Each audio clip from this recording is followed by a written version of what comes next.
The dust came before the man did. That was how Ridgebone always worked.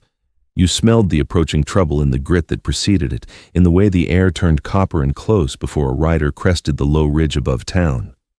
Alara Voss had learned to read the dust the same way she had learned to read her uncle's silences, with a cold and practical attention that had nothing to do with fear and everything to do with survival. She was standing at the window of Harlan's rented room above the feed store when the gray stallion appeared at the far end of Main Street, moving at a walk so unhurried it read like contempt. The horse was the color of old iron in overcast light, and the man on its back sat still as something poured into the saddle rather than placed there. She watched him pass beneath the window without looking up. She did not yet know his name. She did not yet know that by nightfall her uncle would have signed her name on a piece of paper the way a man signs away livestock, and that the rider on the gray horse would fold that paper into his shirt pocket and ride back out of Ridgebone with her sitting 3 feet behind him on a roan mare that had seen better years, her single bag tied to the cantle, the last of her old life, reduced to what she could carry in one arm. She did not know any of that yet. What she knew was the dust, and the silence that followed the gray horse through town like a held breath, and the way every man on the boardwalk found something else to look at when the rider passed. Fear, she had learned, had a particular grammar. This man was a paragraph of it. Harlan told her that evening. He did not ask her to sit. He was already seated at the small table with a glass of whiskey he had not earned, and a look on his face that she recognized as the particular expression he wore when he had already decided something and was only now constructing the announcement of it. He called it a business arrangement. He said the word practical twice and the word temporary once, and he did not meet her eyes for the duration of the telling. The man's name was Colt Danner. He ran the Ironjaw Ranch 3 miles south of town. He had won a significant sum from Harlan at cards the previous winter and had allowed the debt to ride, accumulated, and double back on itself through several subsequent evenings of Harlan's spectacular poor judgment until the figure owed had grown large enough to constitute a serious problem. Colt Danner had come to collect. Harlan, who had no money and no land and no livestock worth the mention, had offered the only asset he appeared to consider negotiable. His niece, who was 22 years old, able-bodied, capable of cooking and housekeeping, and who had no legal standing in the territory to refuse a guardianship transfer signed by her only remaining male relative. She was to serve as housekeeper and general ranch hand at the Ironjaw until the debt was considered settled. Harlan said he was confident it would not take long. He poured another glass of whiskey and did not look up. Alara stood in the center of the room for a long moment. Then she walked to the corner where her bag was, picked it up, and began to pack what she needed. Harlan, who had expected tears or argument, looked briefly confused by her efficiency. She did not give him the satisfaction of explaining it. She had been bartered before, not in name, not on paper, but in the 1,000 smaller ways a man with debts and no conscience finds uses for the people in his care. This was simply the first time it had been made official. She would survive it the same way she had survived everything else, by watching carefully, wasting nothing, and keeping the part of herself that mattered locked somewhere no transaction could reach. The Ironjaw sat at the base of a red rock ridge that caught the last light of the evening and held it longer than made sense, so that the ranch buildings appeared lit from within when everything else had gone gray. It was a working operation, not prosperous but not failing either, held together by the kind of deliberate maintenance that spoke of a man who fixed things before they broke and asked no one for help doing it. There were horses in the south corral, a chicken run along the east wall of the barn, a kitchen garden that was losing its battle with the drought but hadn't lost it yet. The main house was stone and timber, low and wide, built to resist weather rather than impress visitors. None of it was beautiful. All of it was solid. Alara absorbed these details as she dismounted in the yard, because details were the language of safety. The state of a fence told you whether a man kept his word, the condition of his animals told you whether he had patience, and the look of his kitchen told you whether anyone had been cared for in this place, or whether it had only ever been a machine for surviving. She had not yet gone inside. Colt Danner had already dismounted and was unsaddling the gray stallion with movements so practiced they looked like water finding its level. He had not spoken to her since they left Ridgebone, except to tell her to keep her mare close when they crossed the dry creek bed south of town. She had done so. He had not thanked her for following the instruction. She had not expected him to. He was a tall man, lean in the way of men who worked hard and ate functionally rather than with any pleasure, with a face that had been weathered into something past handsomeness, into a harder currency. Jaw like iron, eyes the particular gray-green of shallow water over rock, a scar that ran from his left temple to the edge of his jaw that he made no effort to hide and no effort to explain. He looked like a man who had decided at some point that the world's opinion of his appearance was not a problem he intended to solve. He carried his peacemaker on his right hip and moved in a way that suggested he was always, in some fraction of his attention, accounting for threat. May Dolby came out of the kitchen door, wiping her hands on a flour-dusted cloth, a woman of perhaps 50 with gray-streaked hair and eyes that missed nothing and judged slowly, which was the best kind of judgment. She looked at Alara with an expression that was neither pity nor appraisal, but something more careful, recognition perhaps of one woman taking the measure of another's circumstances with the quiet solidarity of shared experience. May said there was stew on, and the east bedroom had been aired. She said it to Alara directly, not to Colt, which told Alara something useful about the architecture of authority in this household. Colt said nothing. Mighty led Ghost into the barn and did not come out for 20 minutes. Alara picked up her bag and followed May inside, and the door closed behind her, and what remained of her old life remained outside it. The first night was the first lesson, not in domesticity. Alara had been running households since she was 16 and needed no instruction in the mechanics of it, but in the particular grammar of Colt Danner's silences. He appeared at the table for supper, ate with efficiency rather than appetite, and did not initiate conversation. This was not, she determined, rudeness in the ordinary sense. It was something more structural, as though speech cost him something he allocated carefully, and small talk did not constitute a sufficient return on the investment. He asked her once, without looking up from his plate, whether she had worked cattle before. She said she had not, but was willing to learn the work. He nodded once and went back to eating.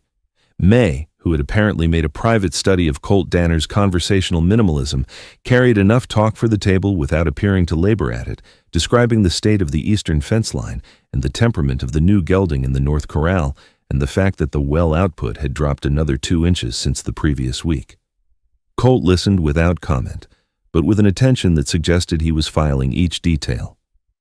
When supper was done, he thanked May, which Alara noticed he did every time without exception, and he took his coffee out to the porch and sat in the dark with it.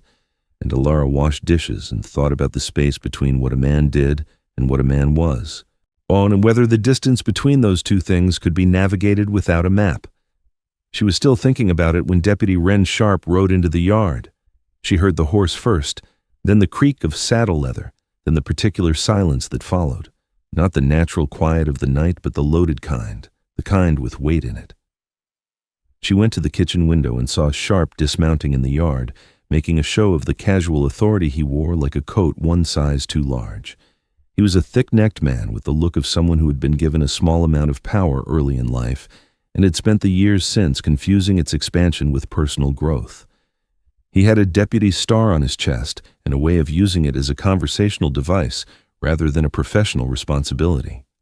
He called out to the house with the performative friendliness of a man who wants witnesses to believe he is conducting an ordinary visit. "Just checking on the lady's welfare," he said to the heir, "making sure the arrangement is sitting right." Alara came out onto the porch step because remaining inside felt like hiding, and she had made a practice of not hiding.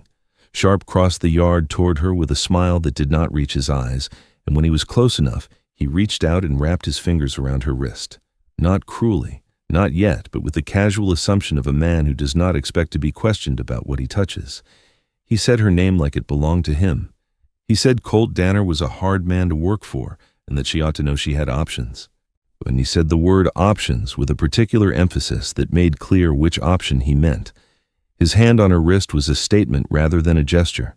She kept her eyes level and her face still, and the part of her that wanted to pull away stayed absolutely controlled because she had learned that the moment you let them see the pull, the grip tightens. And then Colt Danner stepped out of the dark at the edge of the porch and his right hand was already resting on the peacemaker, not drawn, just resting. And the whole night rearranged itself around that single point of contact between palm and grip. He said 4 words. "Take your hand off." He said them at a conversational volume, which was worse than shouting. There was nothing in his voice that could be called threatening, because there was nothing in it that was performance. It was a simple declarative statement of what was about to happen if the hand remained where it was. Sharp let go. He laughed once, the way men laugh when they are retreating and want to appear as though they are not, and he said something about checking back and climbed back on his horse and rode out of the yard at a pace slightly faster than he had arrived. The dust of him settled in the dark. Colt did not watch him go. He watched Alara. She became aware that she had not moved and that her wrist was still raised slightly, as though still held, and she lowered it and looked at the man across the porch from her and found his expression entirely unreadable, but his attention entirely, uncomplicatedly on her. And he had not been asked to step out of that dark. He had not announced himself or calculated a moment. He had simply appeared where the threat was, with his hand where it needed to be, and said the necessary words. She told herself this was a practical matter. She was his property under the terms of the debt, and Sharp's interference was a property dispute, nothing more, and that was all this had been. She told herself that clearly and deliberately, standing in the New Mexico night with her wrist still warm from a grip that was no longer there, and she almost believed it. Colt turned and went back inside. He did not ask if she was all right. He did not have to. She stood on the step a while longer, looking at the place where Sharp had been, and then she went inside too, and the night finished itself without further ceremony. The work began at dawn. Alara learned quickly that the Iron Jaw operated on a logic that was strictly functional. Every task had a reason, every hour had a purpose, and no motion was wasted in the service of appearance. May ran the house with the particular authority of a woman who had outlasted several versions of other people's chaos, and arrived at a competence so deep it had become indistinguishable from ease. She taught Alara the rhythms of the place without condescension, and without the smothering solicitude of someone who expected her to be fragile. She taught her how the bread was made, how the water was rationed, how the chickens were counted, and which one could not be trusted near the garden gate. She taught her which of Colt's horses needed handling from the left, and which would tolerate only May herself in the shoeing pen. Alara absorbed everything. She had always been a quick study. It was a survival trait, the ability to map a new terrain before it had the chance to become dangerous. But the Iron Jaw was a different kind of mapping. It was not the terrain of threat and evasion she had learned in her uncle's company. It was the terrain of something working as it was meant to, imperfect, hard-pressed by drought and distance, but functional in the way that only things tended with genuine care can be functional. She found herself, by the end of the first week, tending it too. Not because she'd been told to, because something in the act of fixing a thing properly, of doing work that would hold rather than work that would only pass inspection, satisfied a hunger she had not known she was carrying. She repaired the loose hinge on the chicken run gate without being asked. She spent an afternoon restringing the kitchen curtains that had been hanging crooked since what May guessed was the previous summer. She found a cracked water barrel in the south tool shed and filled the crack with pine pitch and beeswax and left it to cure in the sun. And when Colt found it 3 days later, he stood looking at it for a moment with an expression she could not read, and then went on about his work without comment. But that evening at supper, he passed her the bread first instead of May, which was not something he had done before, and May caught Alara's eye across the table with an expression that contained an entire editorial, and chose not to speak it aloud, which Alara appreciated. She began to study him the way she studied everything that mattered, carefully and without announcing the study. He rose before the light and was in the barn before she reached the kitchen. He worked without complaint and heat that drove the hired hand, a taciturn boy of 17 named Dix, to seek shade by midday. He fixed things. This was the central fact of him that no one in Ridgebone appeared to have noticed or remarked upon, perhaps because the exterior presentation of the man, the gun, the scar, the conversational minimalism, the reputation that preceded him like weather, occupied all available attention and left nothing for the observation that Colt Danner spent the majority of his existence repairing what was broken rather than breaking it. The fences, the tack, the water pipes running from the ridge cistern to the main house, the wheel of the supply wagon that had been wobbling since spring. He fixed the wheel on a Tuesday evening after the day's cattle work, lying in the dirt under the wagon with a lamp and a wrench, and Alara brought him water without being asked because the temperature had not dropped and the lamp was hot, and she had been watching from the kitchen doorway and had decided that the water was a practical offering rather than a social gesture, which made it easier to carry across the yard without feeling like she was making an approach. He took it. He drank it in 2 long pulls.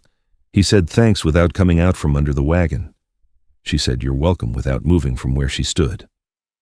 The ordinary exchange lasted 4 seconds and meant nothing, and she thought about it for the rest of the evening without being able to say why.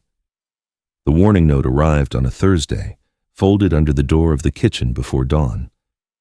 Alara found it when she came down to start the fire. It was written in a cramped hand she did not recognize and said only, Canyon Road South. Tonight. 2 rifles. She stood at the kitchen table with the note in her hands and thought about what it meant and what Colt would do with it, and then she took it to the barn where he was already saddling Ghost for the cattle drive south, and she held it out to him. He read it once. He folded it and put it in his shirt pocket and went back to cinching the saddle. She asked him what he intended to do about it. He said he intended to take the Canyon Road south, same as planned. She said that appeared to be what the note was suggesting he should not do. He said he didn't take his route instructions from unsigned letters. She stood in the barn doorway and watched him lead Ghost out of the stall and thought about the note and about Sharp and about the way the deputy had been riding past the Iron Jaw with increasing frequency since the night in the yard, always at a distance, always watching, always finding a reason that satisfied no one. She thought about what Colt wounded in a box canyon would mean for the cattle and the Iron Jaw and May and Dix and the cracked barrel she had fixed and the curtains that now hung straight in the kitchen. She told herself she was thinking practically. She saddled her own horse an hour after he left and followed the canyon road south, keeping to the ridgeline where the cover was better, with the rifle she had taken from the gun rack in the hall, not Colt's Peacemaker, which would have constituted a line she had not decided to cross, but the Winchester that hung below it, which was ranch property and therefore arguably hers to use in the service of the ranch, and which she had confirmed was loaded before she took it down from the wall. She heard the shots before she saw the canyon.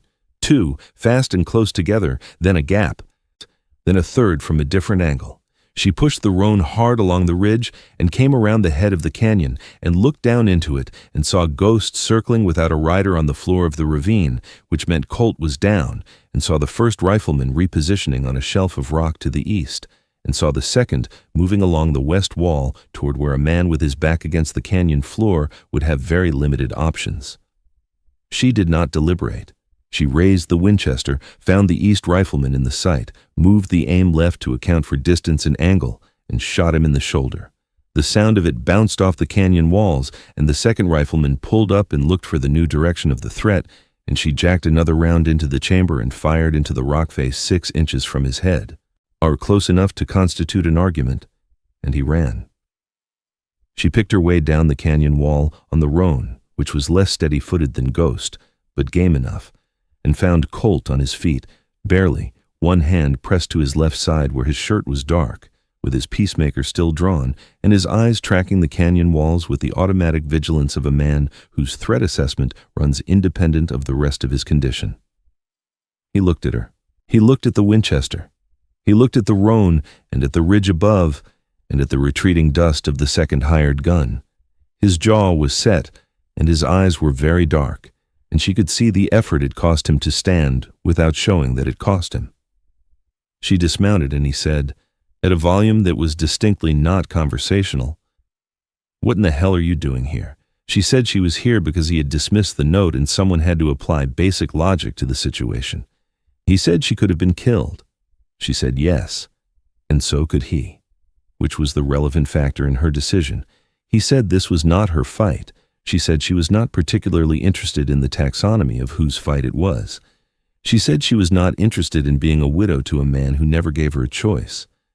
The words landed between them in the hot, still air of the canyon and sat there.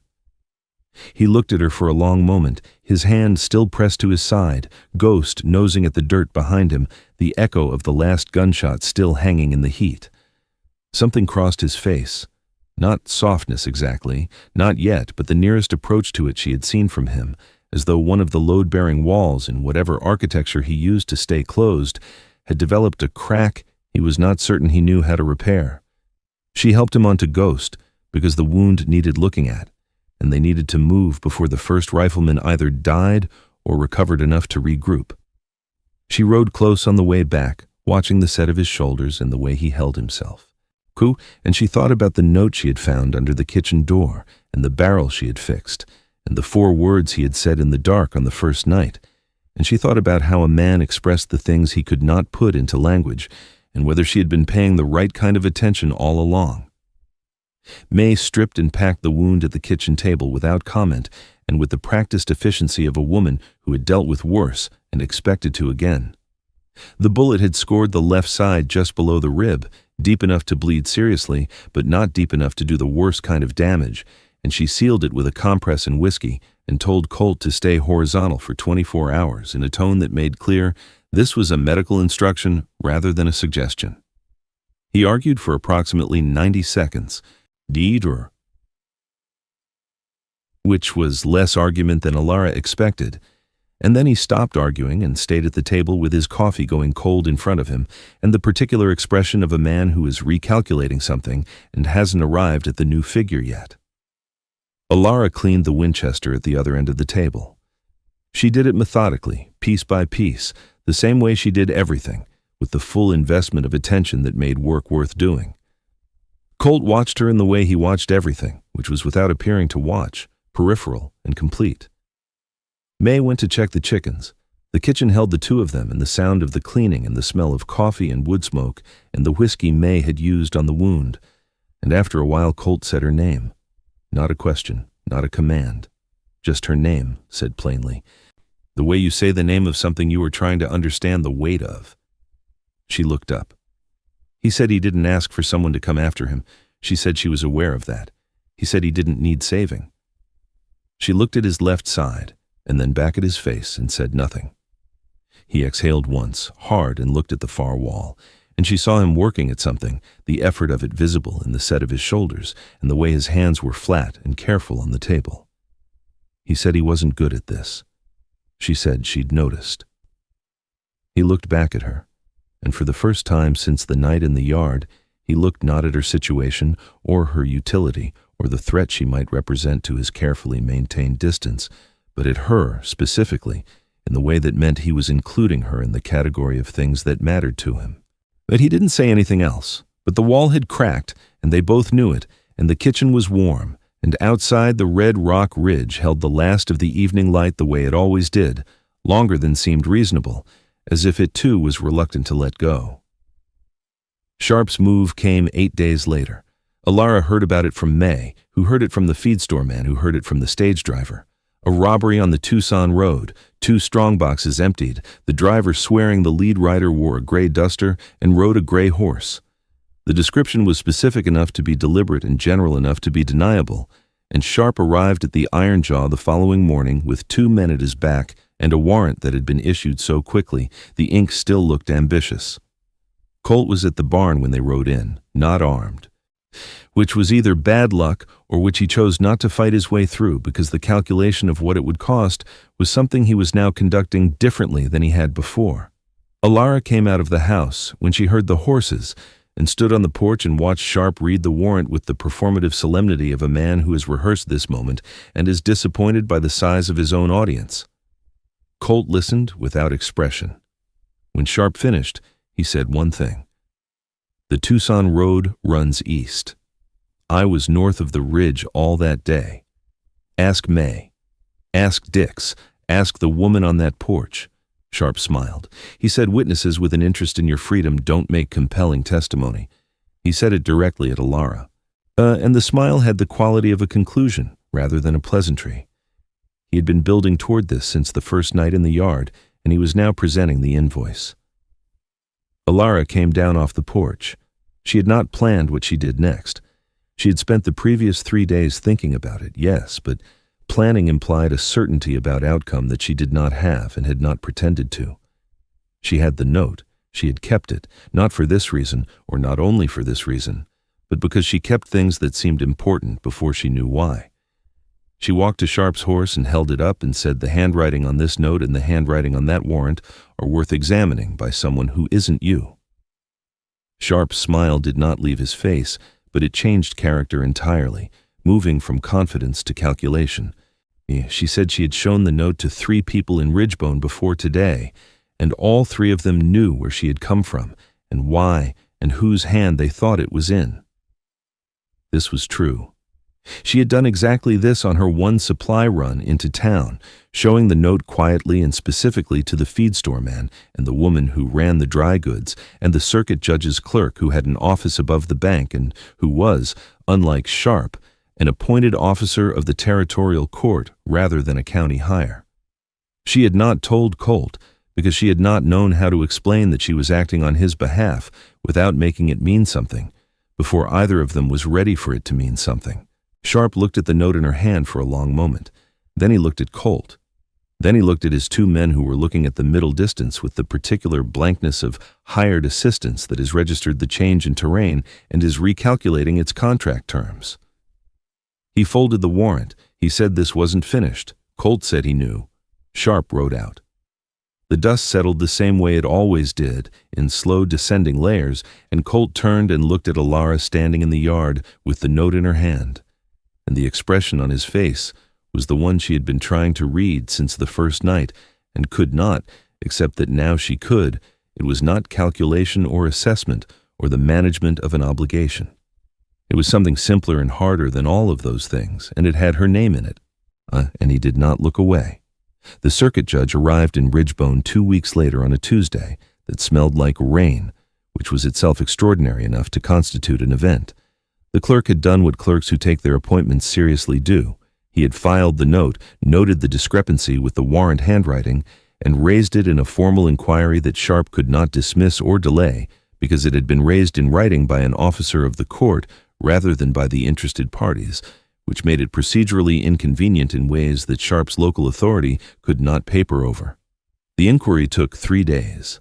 Alara gave her account to the judge directly, in the judge's temporary office above the feed store, without Colt present, because she wanted it to be her account rather than a corroboration of his, and because she had a few things to say about guardianship transfers and debt payment and human collateral that she wanted on the record while there was a record to put them on. The judge was a thin, careful man from Santa Fe who listened without interruption and wrote in a small, precise hand and asked 4 clarifying questions, all of them intelligent. At the end, he said the transfer of custody documentation was of questionable legal standing under territorial law and that its terms would be subject to review. He said this to Alara directly. She thanked him and went back to the Iron Jaw, and that evening she told Colt what the judge had said and that she might have the legal right to leave. She told him this directly, standing in the kitchen after supper with May conspicuously absent. Because she was not capable of having the important conversation in any other way, and she did not intend to be. Colt was quiet for a long time. He was looking at his hands on the table, which were rough and scarred and entirely honest in the way hands that work for a living always are. Then he said that it was her choice. She said yes. He said he was not the arrangement. He said the words carefully, with the precision of someone saying a thing they have been carrying for a while without knowing how to put down. He said he knew what she'd been handed, and he knew that the debt was her uncle's, not hers, and he knew she had never had a vote on any of it, and that if she wanted to leave, he would see her set up somewhere safe, and that would be the end of it. He said this to the table, rather than to her face, which was itself a kind of honesty. It was harder to say the truth looking at nothing, because looking at nothing meant you couldn't see the response and had to say the thing for the pure sake of saying it without the adjustment a watching face allows. She sat down across from him. She said she knew she could leave. She said she had options that she hadn't had 2 months ago, partly because of the work she'd done, and partly because of a judge who had taken her account seriously, and partly because of a note she'd preserved at the right time. She said she had looked at her options carefully, and she was staying. He looked up. She said she was staying because this was work she was good at, and because May was the first woman in her experience who treated her like the kind of person whose opinion was worth asking, and because she had fixed the barrel and the curtains, and she wasn't finished with the fencing on the east property line, and it seemed wasteful to leave it half done. She listed these things plainly, in order, and then she stopped, and he was watching her face with an attention that was neither calculated nor managed, just open, and she said, "Also because of you." She said it, and held the ground of it, which was the hardest part, the not retreating after the saying. He was quiet. Outside, the night was doing something unusual. There was a smell in it that wasn't dust, a pressure that wasn't heat, a quality of waiting that the territory had not had for months. He said her name. She said yes. He said he didn't have the words for most of it. She said she knew. He said he'd been doing a lot of things he didn't have language for, and he was aware that wasn't good enough. She said it was a start. He reached across the table and his hand covered hers, rough and warm, and the most deliberate motion she had ever seen from him, and she turned her hand over and held it, and neither of them pulled away. Sharp was transferred out of Ridgebone before the month was done. The inquiry had uncovered enough about his accounting practices, his arrangements with certain freight companies, and his relationship to two men who matched the description of the Canyon Rifleman that the territorial marshal took a direct interest, which made Sharp's continued residence in the county impractical, and his continued residence in any official capacity inadvisable. He left without ceremony, which was appropriate for a man whose authority had always been more performance than substance. Harlan Voss, informed that the transfer documentation was legally questionable and that his niece was now represented in any further proceedings by a territorial court clerk who had taken what appeared to be a personal interest in the case, departed Ridgebone for reasons that he described to anyone still listening as an opportunity in Albuquerque. Neither Alara nor Colt saw him go. They were at the Iron Jaw, which was where they were most mornings now, Colt in the barn or on the ridge fence, Alara in the kitchen or the garden or the east property line, both of them moving in the overlapping circles of two people who have stopped pretending that the overlapping is not intentional. And May watched this with the satisfaction of someone whose predictions have been confirmed and who has the grace not to mention it. Dix, who understood very little of the preceding months but understood fence work and horse management, went about his days with the equanimity of someone who has decided the adult world is mostly beyond his interpretation and has made his peace with this. Ghost moved freely in the South Meadow, which was Colt's practice. He never stabled Ghost except in weather, believing that a horse of that quality didn't belong confined to what it could already handle, that its value was in what it could do when given room to do it. Alara had begun to understand this as a position he held about more things than horses. The night the rain came, she was on the porch. She had been watching the sky do what the sky in this territory almost never did: gather itself, fill in, darken with actual purpose, rather than the decorative drama of dry storms that spent themselves in lightning and delivered nothing. The smell hit first, green and iron and something ancient being unlocked. Then the sound of it at the edge of the flats, a curtain moving across the dust at a pace you could watch if you wanted to see the world change in real time. Colt came out of the barn and stood in the yard, his face turned up, and she watched him feel it before it arrived. The drop in temperature, the shift in the air, the world exhaling something it had been holding since before either of them arrived in it. He came to the porch. He stood beside her.